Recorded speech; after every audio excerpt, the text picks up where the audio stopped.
J'ai découvert que mon mari avait des micro-infidélités sur les réseaux sociaux avec plusieurs femmes, flirtant et envoyant des messages inappropriés pendant que je m'occupais de notre maison et de nos enfants. Mais ce qu'il ne s'attendait pas, c'est que j'allais utiliser ces mêmes réseaux sociaux pour tout exposer publiquement et montrer à toute la famille qui il était vraiment. Et sa réaction quand il a vu qu'il avait perdu non seulement son épouse dévouée, mais aussi la réputation qu'il chérissait tant, a été tout simplement inoubliable. J'ai toujours été l'épouse parfaite aux yeux de tous, celle qui souriait sur les photos de famille, qui préparait des dîners impeccables, qui ne se plaignait jamais. Mais derrière cette façade de mariage heureux, je mourais de l'intérieur chaque fois que je voyais une autre notification suspecte sur son téléphone, chaque fois qu'il mentait en disant qu'il travaillait tard, alors qu'en réalité, il nourrissait son ego en discutant avec des inconnus sur Internet. Pendant des années, j'ai ravalé ma douleur en silence, jusqu'au jour où j'ai décidé que je ne serais plus la dupe de l'histoire. Et ce qui s'est passé après cela a tout changé pour toujours. Mes mains tremblaient en tenant son téléphone, tandis que les larmes coulaient sur mon visage. Il était 3 heures du matin et j'étais assise sur le sol froid de la salle de bain, lisant message après message qu'il avait envoyé à au moins 5 femmes différentes. Des femmes qu'il appelait belles, sexy, mon rêve, alors que pour moi, il parvenait à peine à dire un bonjour depuis des mois. J'entendais sa respiration dans la chambre d'à côté, dormant tranquillement, comme si rien ne se passait, comme s'il n'avait pas juste détruit 12 ans de mariage avec ses micro-infidélités virtuelles qu'il pensait inoffensives. Ma poitrine me faisait tellement mal que je devais y poser ma main pour m'assurer que mon cœur battait encore. Car à ce moment-là, je me suis sentie complètement morte à l'intérieur, invisible, remplaçable, comme si toutes ces années où j'avais dédié ma vie entière à lui et à nos enfants ne signifiaient absolument rien. L'une des conversations était avec une femme de son travail. Il disait qu'elle le comprenait d'une manière que je n'avais jamais comprise, qu'elle était amusante et intéressante et qu'il adorait ses stories en bikini. J'ai lu cela et j'ai ressenti une nausée si forte que j'ai dû me tenir au lavabo pour ne pas m'évanouir. Les messages dataient de semaines, certains de mois. Il y avait même des conversations en pleine nuit, quand il disait qu'il résolvait des problèmes de travail, mais qu'en réalité, il envoyait des cœurs et des flirts à de parfaites inconnues. L'une d'elles avait même commenté « Ton sourire est magnifique » sur une de ses photos, et il avait répondu « C'est toi qui rends tout plus beau ici ». Je connaissais cette photo. C'était une que moi, j'avais prise de lui lors de notre anniversaire de mariage. À ce moment-là, assise sur ce sol glacé, avec le goût amer de la trahison dans la bouche, j'ai réalisé que j'avais été une complète idiote pendant des années. Pendant que je m'inquiétais d'être la meilleure épouse possible, il distribuait des miettes d'affection à des femmes qui n'avaient aucune idée qu'il était marié et avait 2 enfants à la maison. Le pire de tout n'était même pas les messages en eux-mêmes, c'était de réaliser qu'il avait le temps et l'énergie émotionnelle pour flirter avec des inconnus, mais qu'il n'avait pas 5 minutes pour me demander comment s'était passée ma journée, qu'il parvenait à être charmant et attentionné avec elle, mais qu'avec moi, il était juste indifférent et distant. J'ai regardé dans le miroir de la salle de bain et j'ai vu une femme que je ne reconnaissais plus, avec des yeux gonflés d'avoir tant pleuré, les cheveux ébouriffés, portant une vieille chemise de nuit parce que depuis combien de temps je ne m'étais plus apprêtée, en pensant que cela ne faisait aucune différence de toute façon. Et c'est à ce moment précis que quelque chose en moi s'est brisé définitivement. Mais au lieu de me détruire complètement, cette rupture a commencé à me transformer en quelqu'un que je n'aurais jamais imaginé pouvoir être. Avant de continuer, je tiens à prendre un moment pour remercier chacun d'entre vous qui est ici à regarder et à écouter mon histoire. Vous n'avez aucune idée à quel point il est important pour moi de pouvoir partager cette expérience qui a complètement changé ma vie. Si vous aimez ce contenu et souhaitez continuer à suivre des histoires vraies de dépassement, de transformation et de renaissance, veuillez vous abonner à la chaîne, activer la cloche pour ne manquer aucune nouvelle vidéo et laissez votre j'aime ci-dessous, car cela m'aide beaucoup à continuer à vous apporter ces récits. J'ai créé cette chaîne parce que je crois profondément que nos histoires ont le pouvoir de guérir, d'inspirer et renforcer d'autres personnes qui pourraient traverser des situations similaires en ce moment même. Et lorsque vous vous abonnez et partagez, vous aidez ces histoires à atteindre ceux qui ont vraiment besoin de les entendre. Beaucoup d'entre vous qui me regardent maintenant vivent peut-être quelque chose de similaire, se sentant seuls, pensant que personne ne comprendra leur douleur. Mais je veux que vous sachiez que vous n'êtes pas seul et qu'il existe toute une communauté ici pour se soutenir mutuellement. Alors s'il vous plaît, faites partie de cette famille en vous abonnant à la chaîne. Et maintenant, revenons à cette terrible nuit dans la salle de bain, car ce qui s'est passé après ce moment de douleur a été le début d'un voyage que je n'aurais jamais imaginé pouvoir entreprendre. Pour comprendre comment j'en suis arrivée à ce sol de salle de bain à 3 heures du matin, complètement brisée, je dois revenir au début de notre histoire, quand j'ai rencontré Raphaël il y a 14 ans, lors d'une fête d'amis communs à Lyon. Il était tout ce que je pensais vouloir chez un homme à l'époque. Drôle, attentionné, toujours avec un mot gentil. Il m'a conquise petit à petit avec des messages de bonjour tous les jours, avec des appels, juste pour savoir comment j'allais, avec cette façon de me faire sentir la femme la plus spéciale du monde. Nous sommes sortis ensemble pendant 2 ans avant de nous marier, et pendant tout ce temps, il a été le petit ami parfait, celui qu'on présentait avec fierté à la famille, qui planifiait notre avenir ensemble, qui parlait d'avoir des enfants et de construire une vie à mes côtés. Je me souviens parfaitement du jour de notre mariage, comme il a pleuré en me voyant entrer dans l'église, comme il a tenu mes mains pendant les vœux et a promis de m'aimer et de me respecter pour toujours. Et j'ai cru chaque mot, parce qu'à l'époque, je ne savais pas encore que les mots sont faciles à dire, mais que les actions sont ce qui compte vraiment. Les premières années ont été vraiment bonnes, ou du moins je le pensais. Nous avions notre routine, nos rêves, nos projets. Il travaillait beaucoup et je soutenais chacune de ses décisions parce que je croyais que nous construisions quelque chose ensemble. Quand je suis tombée enceinte de notre premier enfant, Lucas, j'étais aux anges. Je pensais que cela nous rapprocherait encore plus, que nous serions cette famille parfaite dont j'avais toujours rêvé. Mais c'est justement pendant ma grossesse que les choses ont commencé à changer, subtilement, si subtilement que je ne l'ai même pas remarqué au début. Raphaël a commencé à passer plus de temps sur son téléphone, toujours avec l'excuse que c'était pour le travail, qu'il devait répondre à des messages importants, qu'il avait des groupes de discussion sur des projets. Je le croyais parce que je n'avais jamais eu de raison de douter de lui. J'étais concentrée sur la préparation de la chambre de bébé, sur la lecture de livres sur la maternité, sur la préparation de cette nouvelle phase de nos vies. Quand Lucas est né, je me suis complètement consacrée à la maternité. Je me levais la nuit pour allaiter, je passais mes journées à m'occuper d'un bébé qui pleurait beaucoup. Et Raphaël s'éloignait de plus en plus, avec l'excuse qu'il devait travailler encore plus pour subvenir aux besoins de la famille, maintenant que nous avions une bouche de plus à nourrir. Je comprenais, ou du moins j'essayais de comprendre, même quand il rentrait tard à la maison et regardait à peine son fils, même quand je le suppliais de m'aider et qu'il disait qu'il était trop fatigué, même quand je remarquais qu'il passait des heures dans la salle de bain avec son téléphone à la main en disant qu'il se détendait. 3 ans plus tard est arrivée Sarah, notre deuxième fille. Et à ce stade, j'étais déjà complètement épuisée, physiquement et émotionnellement. Mais je continuais malgré tout à essayer d'être l'épouse parfaite, la mère parfaite, celle qui ne se plaignait jamais, qui avait toujours le sourire aux lèvres, qui gardait la maison impeccable même avec 2 jeunes enfants. Raphaël ne me touchait pratiquement plus. Il disait qu'il était stressé par le travail, qu'il était fatigué, qu'il n'avait pas la tête à ces choses-là. Et j'acceptais cela comme si c'était normal, comme si c'était juste une phase que tous les couples traversent. Mais ce qui faisait le plus mal, ce n'était pas le manque d'intimité physique, c'était le manque de connexion émotionnelle. C'était de réaliser qu'il était plus intéressé par son téléphone que par une conversation avec moi, qu'il riait de choses qu'il voyait à l'écran, mais qu'avec moi, il souriait à peine, qu'il se préparait avec plus de soin pour sortir que lorsqu'il restait à la maison. J'ai commencé à me sentir invisible dans ma propre maison, comme si j'étais juste la femme de ménage, la nounou, la cuisinière, mais pas l'épouse, pas la femme qu'il aimait. J'ai essayé de lui parler plusieurs fois. Je m'asseyais à côté de lui et lui demandais si tout allait bien, s'il m'aimait encore, si j'avais fait quelque chose de mal.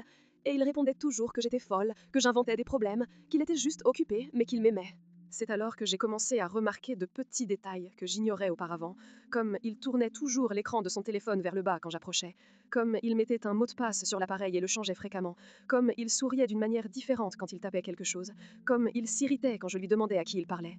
Une fois, j'ai commenté innocemment que j'avais vu une notification de message sur son téléphone pendant qu'il était sous la douche, et il a explosé en disant que je n'avais pas le droit de toucher à ses affaires, qu'il avait droit à sa vie privée, que j'étais contrôlante et insécure. Cela m'a fait me demander si je devenais vraiment folle, si le problème venait de moi, si j'étais trop paranoïaque. J'en ai parlé à quelques amies, et la plupart d'entre elles disaient que les hommes sont comme ça, qu'ils regardent tous d'autres femmes sur les réseaux sociaux, que cela ne signifiait rien, que c'était juste l'ego masculin. Alors j'ai essayé d'accepter cela, et de me concentrer sur le fait d'être une meilleure épouse, plus compréhensive, moins collante, comme il m'avait appelé une fois. J'ai fait encore plus d'efforts, je cuisinais ses plats préférés, je me préparais davantage même en étant épuisée, j'essayais d'engager des conversations sur des sujets qu'il aimait, mais rien de tout cela ne faisait de différence. Il restait distant, restait collé à son téléphone, continuait à me faire sentir inadéquate et insuffisante. Le moment exact où tout a basculé fut un jeudi apparemment normal. Je préparais le dîner tandis que les enfants jouaient dans le salon et le téléphone de Raphaël a sonné sur la table de la cuisine où il l'avait oublié en allant prendre sa douche. Normalement, je n'aurais jamais touché à son téléphone. Je respectais sa vie privée, même quand il ne respectait pas ma tranquillité d'esprit. Mais ce jour-là, quelque chose en moi m'a simplement poussé à regarder. La notification sur l'écran disait « Carole, tu me rends folle avec ces allusions ». Et mon cœur s'est arrêté net. Mes mains ont commencé à transpirer et avant que je puisse penser rationnellement, j'étais déjà en train de déverrouiller son téléphone. Le mot de passe était sa date d'anniversaire, car il n'utilisait jamais de date liée à moi ou aux enfants pour quoi que ce soit. Ce que j'ai vu dans les minutes qui ont suivi a complètement détruit la personne que j'étais, mais en même temps a donné naissance à quelqu'un de beaucoup plus fort. Ce n'était pas juste une conversation, c'était des dizaines, avec différentes femmes, certaines du travail, d'autres des réseaux sociaux, chacune recevant un petit morceau de l'attention qu'il me refusait tous les jours. Il flirtait effrontément, envoyait des photos de lui avec des légendes suggestives, aimait et commentait leurs photos en les appelant trop belles, parfaites, sexy, des mots qu'il n'utilisait plus avec moi depuis des années. J'ai tout sauvegardé, les mains tremblantes et le cœur battant. J'ai pris des captures d'écran de chaque conversation, de chaque commentaire sur les réseaux sociaux, de chaque j'aime suspect. J'ai tout envoyé à ma propre adresse email pendant que j'entendais la douce encore allumée et les enfants rire dans le salon sans se douter que le monde de leur mère s'effondrait. Ce furent 20 des minutes les plus intenses de ma vie. Je pleurais silencieusement en découvrant que la femme qu'il disait ennuyeuse était en fait l'épouse qui ne faisait pas partie de sa vie en ligne. Il avait des profils sur des applications de rencontres se disant célibataire. Il avait des conversations où il parlait de rencontrer ses femmes en personne. Il avait même convenu de prendre un café avec l'une d'elles pour mieux la connaître.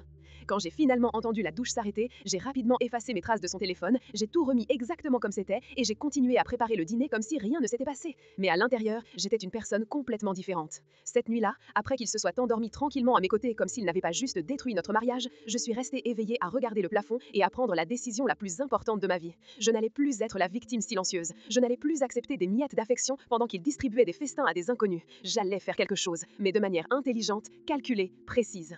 Les jours suivants, je me suis transformée en actrice professionnelle, continuant d'être l'épouse dévouée en apparence, tandis qu'à l'intérieur, je planifiais chaque étape de ce qui allait suivre. J'ai créé un faux compte sur les réseaux sociaux, une femme assez jolie pour attirer son attention, mais pas trop évidente pour éveiller les soupçons. Et j'ai commencé à interagir avec ses publications, en aimant ici, en commentant là, toujours de manière subtile mais intéressée. Il n'a fallu que 3 jours pour qu'il m'envoie un message privé sur mon faux profil, me demandant si nous nous connaissions de quelque part, disant qu'il avait trouvé mon profil intéressant. Et j'ai répondu de manière amicale, mais pas trop enthousiaste, le faisant s'efforcer un peu plus. Pendant ce temps, dans la vraie vie, je documentais absolument tout. Chaque fois qu'il mentait sur l'endroit où il se trouvait, chaque fois qu'il disait qu'il travaillait mais que les conversations montraient qu'il flirtait, chaque fois qu'il refusait de passer du temps avec les enfants, mais avait amplement le temps de commenter des photos en bikini d'inconnus. J'ai aussi commencé à renouer avec de vieilles amitiés que j'avais mises de côté à cause du mariage. J'ai parlé à une avocate amie d'une de mes cousines, juste pour comprendre mes droits. J'ai commencé à économiser de l'argent sur un compte dont il ignorait l'existence. De petites sommes ici et là que j'économisais sur l'argent des courses. Le plus important de tout était que je devais être absolument certaine que je ne devenais pas folle, que ce que je ressentais était réel, et pas seulement de l'insécurité de ma part, comme il l'insistait tant. J'ai donc continué à interagir avec lui via le faux profil. Je l'ai laissé flirter, envoyer des messages de plus en plus inappropriés, et même fixer un rendez-vous auquel je n'allais évidemment pas me rendre, tout cela pendant qu'il rentrait à la maison et me traitait avec indifférence, ou pire, avec irritation quand je demandais la moindre attention.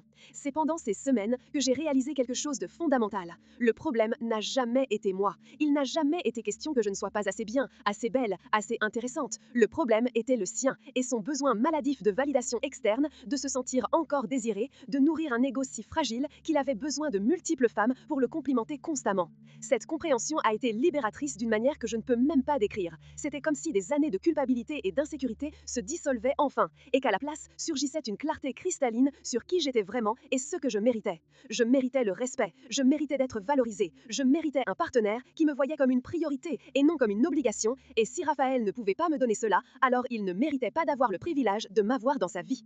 L'exécution de mon plan a commencé de manière méthodique et prudente, car je savais que je n'avais qu'une seule chance de le faire correctement, et il ne pouvait y avoir ni erreur ni regret.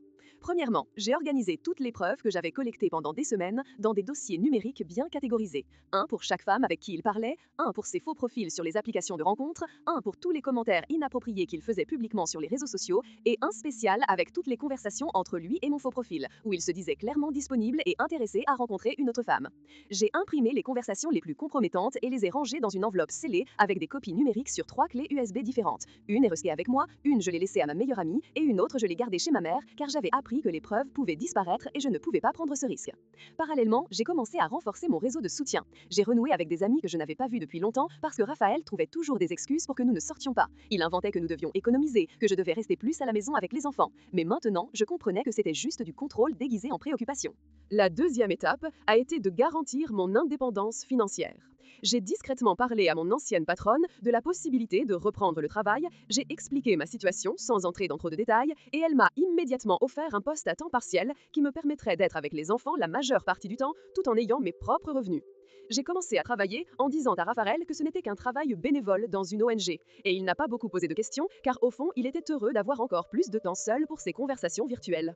Chaque euro que je gagnais allait directement sur mon compte secret. En 3 mois, j'avais déjà économisé suffisamment pour subvenir à mes besoins pendant au moins 6 mois si nécessaire, et cela m'a donné un sentiment de pouvoir que je n'avais pas ressenti depuis des années. Pendant ce temps, je continuais d'être l'épouse apparemment parfaite à la maison, je préparais les repas, je m'occupais des enfants, je gardais tout organisé, mais il y avait maintenant une différence fondamentale. Je ne faisais plus cela parce que je pensais que c'était mon obligation ou parce que je voulais lui faire plaisir. Je le faisais parce que c'était mes choix et que j'avais le contrôle de la situation. Raphaël n'a remarqué aucun changement car il ne me regardait jamais vraiment. Pour lui, j'étais juste un meuble, quelque chose qui était toujours là, disponible quand il en avait besoin, mais qui ne méritait pas une réelle attention. La partie la plus délicate du plan était de décider comment et quand tout exposer. Je savais qu'il ne suffisait pas de le confronter en privé, car il nierait simplement, minimiserait, me ferait passer pour folle comme il le faisait toujours quand je remettais quoi que ce soit en question. J'ai donc décidé que l'exposition devait être suffisamment publique pour qu'il ne puisse pas simplement balayer tout sous le tapis et continuer sa vie de mensonge. D'abord, j'ai créé une compilation vidéo avec des captures d'écran des conversations les plus compromettantes, en censurant évidemment les parties très intimes pour ne pas exposer les autres femmes qui ne savaient probablement même pas qu'il était marié. Et j'ai ajouté une narration simple expliquant que c'était l'homme qui postait des photos de famille heureuse tout en trompant émotionnellement sa femme tous les jours.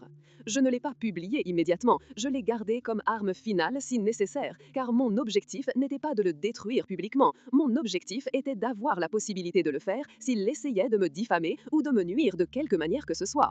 Ensuite, j'ai organisé des conversations individuelles avec des personnes clés de sa vie. Sa mère, qui m'avait toujours traité comme si je n'étais pas assez bien pour son fils parfait, sa sœur, qui me donnait constamment des conseils non sollicités sur la façon d'être une meilleure épouse, et ses deux meilleurs amis, dont je soupçonnais qu'ils étaient au courant de ses infidélités et faisaient simplement semblant de ne pas voir.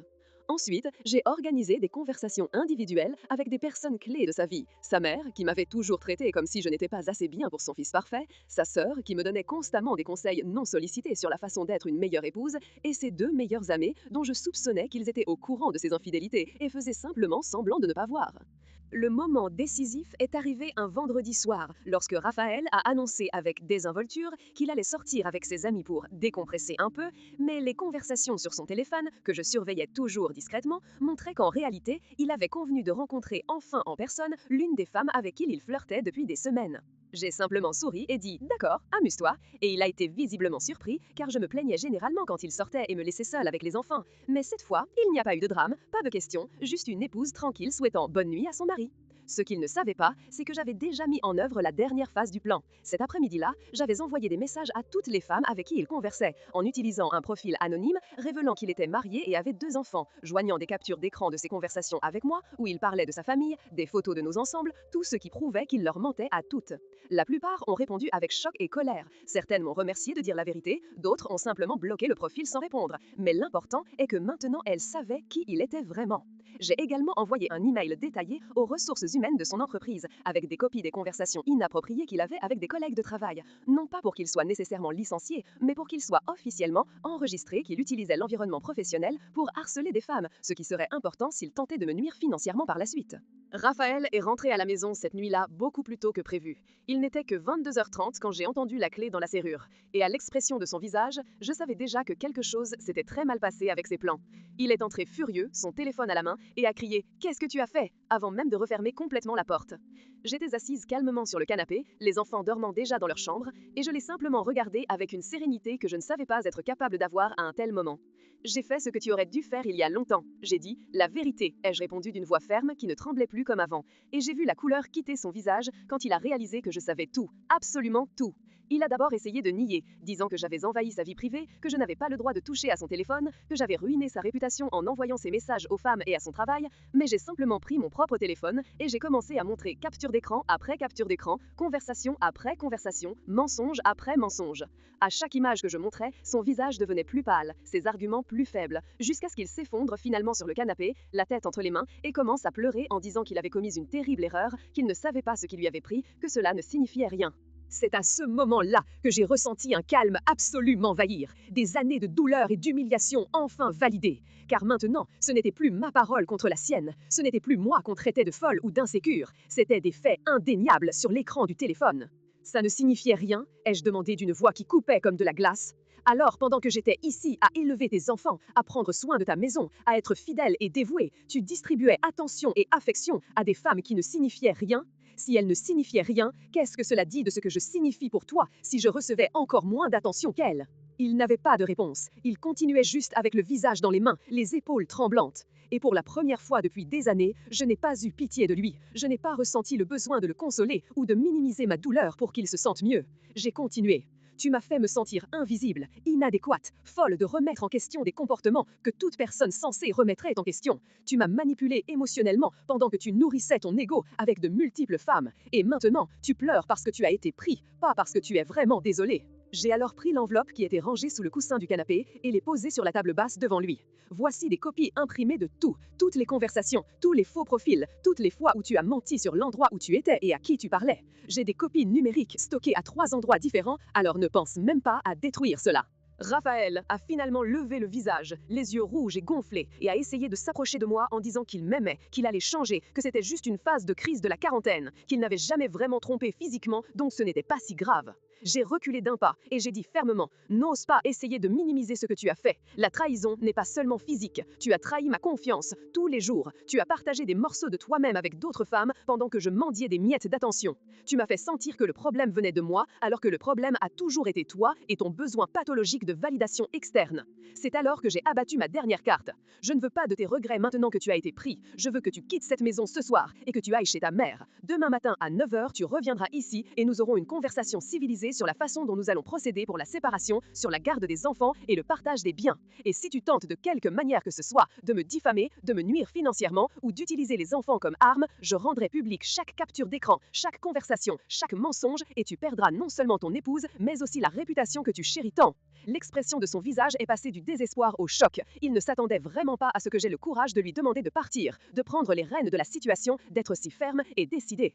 Il a essayé d'argumenter que c'était aussi sa maison, qu'il avait le droit de rester. Mais j'ai simplement ouvert la porte et dit « Tu as 2 minutes pour prendre une valise avec le strict nécessaire et partir, ou j'appelle mon avocate maintenant et elle t'expliquera exactement quels sont tes droits quand il y a un dossier de harcèlement au travail et des preuves de tentatives d'infidélité multiples et comment cela peut affecter non seulement le partage des biens, mais aussi la garde des enfants. » Cela a suffi à le faire bouger, il est allé dans la chambre en titubant, a pris quelques vêtements et objets personnels, et avant de sortir par la porte, il a encore essayé une dernière fois. « Les enfants vont me manquer, tu ne peux pas me les enlever comme ça !»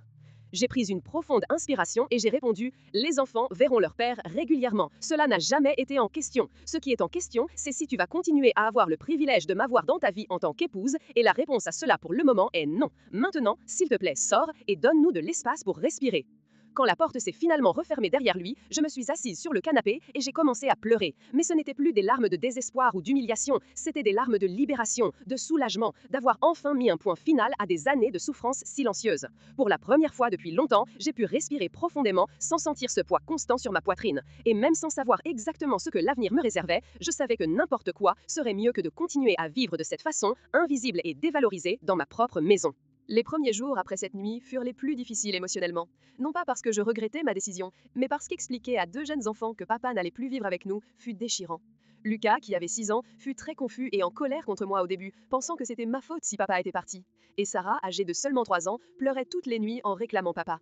Ce furent des moments où je me suis demandé si j'avais fait le bon choix, si je n'aurais pas dû lui donner une autre chance, si je n'aurais pas dû simplement tout ravaler en silence pour le bien des enfants. Mais ensuite, je me suis souvenu de ce que je ressentais dans ce mariage, invisible, humilié, doutant constamment de ma propre valeur. Et je savais que les enfants méritaient de voir une mère forte et respectée, pas une mère brisée et malheureuse. J'ai consulté une psychologue pour enfants qui m'a aidé à trouver les mots justes pour expliquer la situation de manière appropriée à leur âge, en soulignant que papa et maman les aimaient toujours beaucoup, que rien n'était de leur faute, et que parfois les adultes ont besoin de vivre séparément pour être de meilleures personnes. Nous avons établi un régime de visite où Raphaël voyait les enfants les week-ends, et étonnamment, avec le temps, il est devenu un père plus présent qu'il ne l'avait jamais été. Peut-être parce qu'il devait maintenant profiter du temps limité qu'il avait avec eux, peut-être parce qu'il a finalement compris ce qu'il avait failli perdre complètement. Quant à nous deux, les premiers mois, il y a eu des tentatives de réconciliation de sa part. Il envoyait de longs messages parlant de sa thérapie, de sa compréhension, de ses erreurs, de son désir de regagner ma confiance. J'ai lu chaque message, j'ai soigneusement pesé chaque mot. Mais au fond, je savais que quelque chose en moi avait changé de manière irréversible. Il ne s'agissait plus de pardonner ou non les micro-infidélités, il s'agissait de réaliser que j'avais passé des années à me modeler pour être l'épouse parfaite pour quelqu'un qui ne m'avait jamais vraiment vue. Et maintenant que je m'étais redécouverte, je ne voulais plus redevenir cette version petite et invisible de moi-même. Je lui ai dit que j'appréciais ses efforts, que je croyais qu'il était sincèrement désolé, mais que le mal avait été si profond que j'avais besoin de temps et d'espace pour découvrir qui j'étais en dehors de ce mariage. Il y a eu 6 mois de séparation officielle avant que nous entamions le processus de divorce. Et pendant ce temps, quelque chose d'extraordinaire s'est produit. Je suis tombée amoureuse de ma propre compagnie.